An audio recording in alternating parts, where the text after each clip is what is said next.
अस्सलाम वालेकुम। मैं हूं फैसल तारिड़। सूरत हाल जी बड़ी दिलचस्प हो गई है।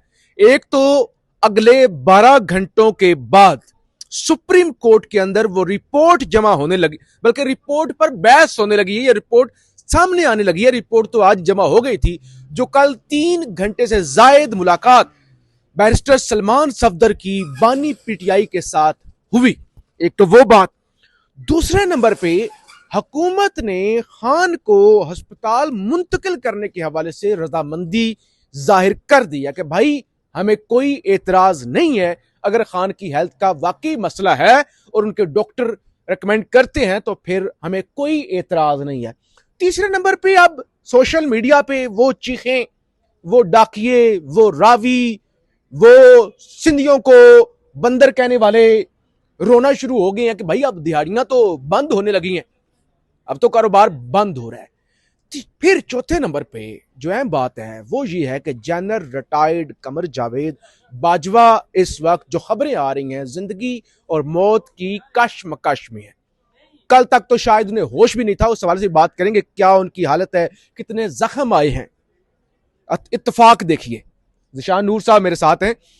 खान के अस्पताल मुंतकिल होने की बातें चल रही हैं और खान को निकालने वाले जनरल रिटायर्ड बाजवा साहब वो बेचारे अस्पताल जा भी चुके हैं। ये कैसा इश्क है और कैसी मोहब्बत है।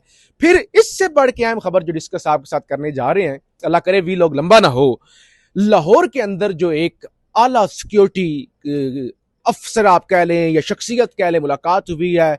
अब जो अंदाजे ही है ना जी, कुछ कहते हैं DGISPR थे, कुछ ज्यादा लोग कह रहे हैं जी DGISI थे। जो भी थे, मुलाकात करने वालों ने नाम नहीं बताया। जिशान नूर साहब मेरे साथ हैं। जिशान साहब, हुकूमत ने रजामंदी जाहिर कर दी है।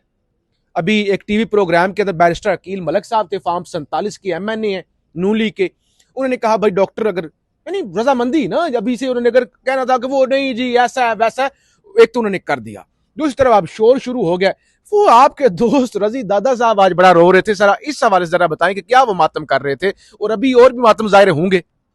देखें फैसल साहब, चीजें तो बड़ी तेजी के साथ तब्दील हो रही हैं। सुप्रीम कोर्ट का एक्टिव हो जाना, सलमान सफदर का 3 घंटे इमरान खान से मुलाकात करना, अब अक्ल इस बात को तस्लीम नहीं करती कि खान की लिविंग कंडीशंस के ऊपर और मुयस्सर सहूलियात के ऊपर उन्होंने रिपोर्ट मुरतब करनी थी।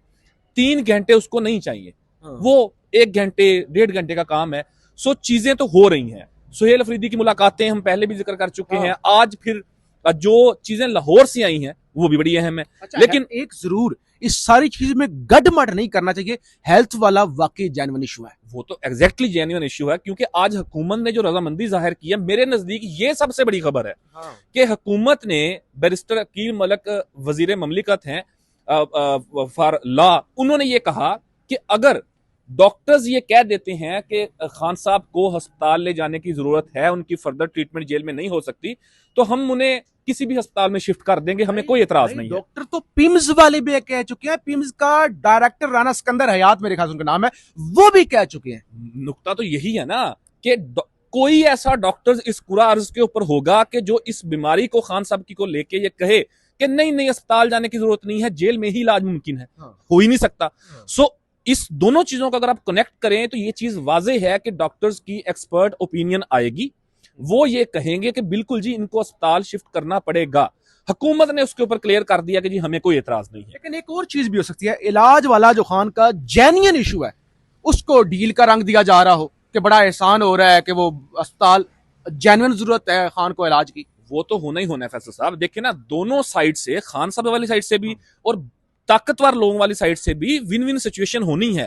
फेस सेविंग होनी है। ये नहीं हो सकता कि वो निकालें खान साहब को, उनकी मर्जी से किसी अस्पताल के अंदर शिफ्ट कर दें।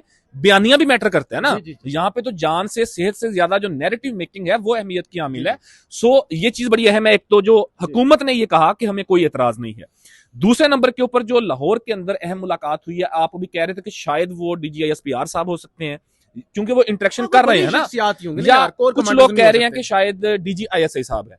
हमारा अदारा है, हमारे वो अफसरान है ना, तो हम नाम ले सकते हैं, इसमें कोई वो नहीं है, कंफर्मेशन नहीं है। लेकिन 2 शख्सियात का जिक्र हो रहा है। अब अहम यह है कि लाहौर के तमाम बड़े सहाफी, बुजुर्ग, नौजवान सहाफी, सारी लॉट वहां पे मौजूद थी। तकरीबन को 40 से 45 के करीब जो जर्नलिस्ट हैं लाहौर के, वो मौजूद थे। लेकिन लेकिन एक चीज यहाँ पे हो सकता है DGISI हो सकता है DGISPR। मैंने वैसे DGISPR ऐसे इसलिए कहा अंदाजे की बेस पे कि वो जो इस्लामाबाद में पिंडी में सहाफियों को बुलाया गया था उसमें ISPR थे और वो इंटरेक्शन भी कर रहे हैं ना नौजवानों के साथ। तो हमारा अदारा है यार, हमारे अफसरान है, हम नाम ले रहे हैं, हम मोहब्बत भी करते हैं उनके साथ, नाम ले सकते हैं, इसमें कोई हर्ज नहीं है। मामला अहम ये है कि जो उन्होंने वहां पे बात की सहाफियों के साथ इंटरेक्शन में, वही लोग जो पहले भी मुलाकातें करते रहे हैं, अजमल जामी साहब को सुने, आप मंसूर अली खान साहब को सुने, वो ये तासुर दे रहे हैं कि जो पिछले एक हफ्ते से पहले जो बयानिया था एस्टेब्लिशमेंट का, उसमें थोड़ी सी तब्दीली उन्होंने महसूस की है। है तब्दीली या नहीं, लेकिन महसूस की है। अगर महसूस की है तो खान पर कोई कमेंट नहीं किया गया, इवन दैट अहम ये है कि मंसूर अली खान ये कहते हैं कि मैंने उनसे पूछा कि जी खान साहब को माजी करीब के अंदर पिछले 2-4 महीनों में जहनी मरीज भी कहा गया, उन्हें पाकिस्तान के लिए सिक्योरिटी रिस्क भी कहा गया, तो क्या आप अभी भी अपनी बात के ऊपर कायम हैं? तो उन्होंने कहा कि जी हर सियासतदान हमारे लिए काबिल एहतराम है। सो चीजें तो तब्दील हो रही हैं और ये बहुत बड़ी पेशरफ्त है जो आज लाहौर में अहम अस्करी एक अफसर ने तमाम सहाफियों के साथ डिस्कशन की। और 9 मई को लेके एक और अहम बात कि 9 मई का सवाल उनसे हुआ कि जी 9 मई के केसेस और सारा मामला 9 मई के ऊपर एस्टेब्लिशमेंट का बयानिया हमेशा ये रहा कि जिसके ऊपर कोई माफी नहीं है, लोगों के सामने माफी मांगी जाए, इमरान खान माफी मांगे, PTI माफी मांगे, फिर सोचा जाएगा क्या करना है। लेकिन उसके ऊपर उन्होंने कहा कि चूंकि ये 9 मई के मामला अदालतों में सब जुडिश हैं, अदालतों के अंदर भी चल रहे हैं, तो हम इस पोजीशन में नहीं है कि हम अदालतों के मामला में इंटरवीन करें और इसके ऊपर कोई कमेंट करें। सो थोड़ा सा पीछे हटे हैं, बर्फ पिघली है, दोनों साइड से पिघली है और ये बड़ी अहम डेवलपमेंट है। एक हुकूमत के खान को अस्पताल में शिफ्ट करने के ऊपर रजामंदी, और दूसरी बड़ी सियासी शख्सियत की लाहौर में कुछ थोड़ी सी नरमी लेके आना अल्फाज के अंदर, एटीट्यूड के अंदर, बिहेवियर के अंदर। बहरहाल ये तो फिर देखे ना, ये कोई फैक्ट्स हैं, कोई कहानी तो है नहीं ना। अगर बयान करने पे आए तो आधा घंटा लग जाएगा। ये जो पिछले 1 महीने में डेवलपमेंट्स हुई हैं, अचकज़ई, अल्लामा राजा नासिर अब्बास, सुहेल अफरीदी की मुलाकातें, ये बहुत सारी चीजें हैं जो लगता है कि पॉजिटिव। अब बाज़ औक़ात इस तरह की चीजें हो रही होती हैं और पहले भी हुई हैं। अहम चीज ये होती है कि ये क्या कोई वो मंतकी अंजाम की तरफ मामला जाते। बहरहाल जी, ज़िशान नूर साहब के फेवरेट और पाकिस्तानियों के favourite army chief general retired जो है वो कमर बाजवा साहब, बहरहाल इस वक्त उनके हवाले से इस तरह की भी मेरे ख्याल से बात नहीं करनी चाहिए, क्योंकि वो जिंदगी और मौत की कश्मकश में है। और सोशल मीडिया को भी आला ज़रफ़ी का मुज़ाहरा करना चाहिए, जहां यानी ठीक है इख्तलाफ किसी का भी हो तो आला ज़रफ़ी का मुज़ाहरा ही करना चाहिए। जनरल रिटायर्ड बाजवा साहब के हवाले से खबर चली, हालांकि खबर आज आई है, वाकया ये मंगल का है।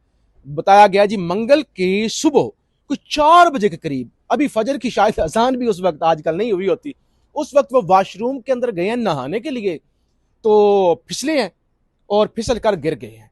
शदीद चोटें आई हैं, अस्पताल मुंतकिल किया गया है, जो फौजियों का ये होता है CMH आप कह लें। तो वहां पे उनकी इतनी हालत खराब थी। ये अरशाद भट्टी साहब बताएं कि हेड इंजरी हुई और इंटरनल ब्लीडिंग हुई। जी जी जी, ये भी बताएं। और एक दफा तो उनके दिल और दिमाग का राब्ता मुनक़ता हो गया था और वो डॉक्टर्स जो हैं वो नाउमीद हो गए थे। अल्लाह उन्हें सेहत दे, लेकिन डॉक्टर्स नाउमीद हो गए थे कि अब इनका बचना नामुमकिन है। वो पहचान नहीं पा रहे थे, लेकिन 24 घंटे की वक्त गुजरने के बाद आज के दिन में उन्होंने अपने 2 बेटों को पहचाना है, उनके साथ हल्की फुल्की बात की और होश के अंदर आए हैं। तो अब डॉक्टर्स जो हैं वो पुर उम्मीद हैं। ये एक क्रिटिकल सिचुएशन थी जो मैंने कहा कि जरा आपके जरिए चले। तो देखिए नाजरीन, हम मेडिकल एक्सपर्ट तो नहीं है, लेकिन देसी लोग हैं जो चीजें सुनते हैं। किसी का भी एक्सीडेंट हो जाए तो वो वहां पे यही कहा जाता है कि भाई खून बाहर निकल गया। तो बाज़ औक़ात जो कहा जाता है कि अगर खून बाहर निकल जाए, जाया हो जाए, वो एक अलग चीज है, लेकिन अगर अंदर इंटरनल ब्लीडिंग हो तो वो फिर मामला सेंसिटिव होता है, क्रिटिकल हो जाता है। तो यही अरशाद भट्टी साहब की जो उनकी फैमिली से, बाजवा साहब की फैमिली से बात हुई है, उसमें उन्होंने बताया कि भाई कल तक नहीं पहचान पा रहे थे, किसी को भी नहीं पहचान पा रहे थे, आज 2 बेटे उन्होंने पहचान लिया, तो खतरे से बाहर नहीं है। जो मैंने बताया ना, जिंदगी और मौत कश्मकश। अभी भी डॉक्टर कह रहे हैं भाई खतरे से बाहर नहीं है, ICU के अंदर ही है, एटलीस्ट उन्होंने लोगों को पहचाना है। लेकिन फैसल साहब, अहम एक और मामला है। अहम ये है कि आप भी जानते हैं, मैं भी जानता हूं, पाकिस्तान में इस्लामाबाद के अंदर रहने वाले सहाफी, तमाम सीनियर जर्नलिस्ट जानते हैं कि जनरल कमर जवेद बाजवा साहब को अपने घर से भी बाहर निकलने की इजाजत नहीं है। ये भी रिपोर्ट हुआ कि अभी माजी करीब के अंदर उन्होंने आंखों का मुआयना करवाना था, ऐनक तब्दील करवानी थी, तो उनके सिक्योरिटी स्टाफ ने उन्हें बाहर नहीं जाने दिया, बल्कि वो सारा सेटअप उठा के उनके घर के अंदर ले गए। अच्छा, एक ऐसा शख्स जिसके लिए इतनी एक और को इंसिडेंट है कि बाजवा साहब भी असल में कैद में ही है, खान कैद में है, वो भी कैद में है। हाँ। वो हाउस अरेस्ट कह लें आप उन्हें, हाँ। मतलब है नहीं वो लेकिन क्या कह कहते सकते हम हैं। तो डूबे हैं सनम, तुम्हें भी ले डूबेंगे। अहम फैसला साहब ये है कि ये जो खबर चली है जी। इसमें ये भी कहा जा सकता था कि जनरल कमर जावेद बाजवा जो है वो अपने घर में कहीं पांव फिसलने की वजह से गिर गए और शदीद जख्मी हो गए। बाकी सारी चीज वही होती जो रिपोर्ट हुई है। वॉशरूम के अंदर गिर गए, इतने जख्मी हो गए। इस मौके के ऊपर ये खबर आना, और क्या किसी टीवी चैनल की जुर्रत है कि ताकतवर हलकों की मर्जी के बगैर खबर चला सके और इतनी क्रिटिकल खबर चला सके? सो बहुत सारे लोग इसके ऊपर भी खदशात का इजहार कर रहे हैं कि ऐसे मौके के ऊपर कि जब इमरान खान की कोई पेशरफ्त हो रही है सारे मामलात के अंदर, उसमें ये खबर आ जाना।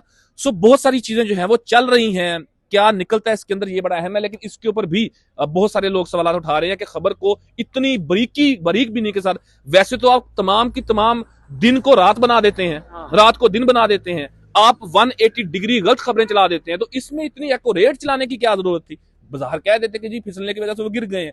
वो सारी चीजें उसमें ऐड की गई और शाद भट्टी साहब हमारे हर दिल जो है उन्होंने ये खबर ब्रेक की है। तो बाकी देखिए, एक फैक्ट ही है कि बाजवा साहब शौकीन है, और बाजवा साहब की फैमिली ने भी खबरें फिर दी हैं तो आई हैं ना। बाजवा साहब भी फोन कर करके सहाफियों को आगे पीछे वो एक एक चीज की वजाहत देते हैं, वो शौकीन बंदे हैं। बहरहाल अलीमा खान साहबा को भी सजा सुनाई जा सकती है, उनका केस भी कंक्लूड हो रहा है, 3 से 4 ही गवाह रह गए जिन पर जिरा मुकम्मल होनी है।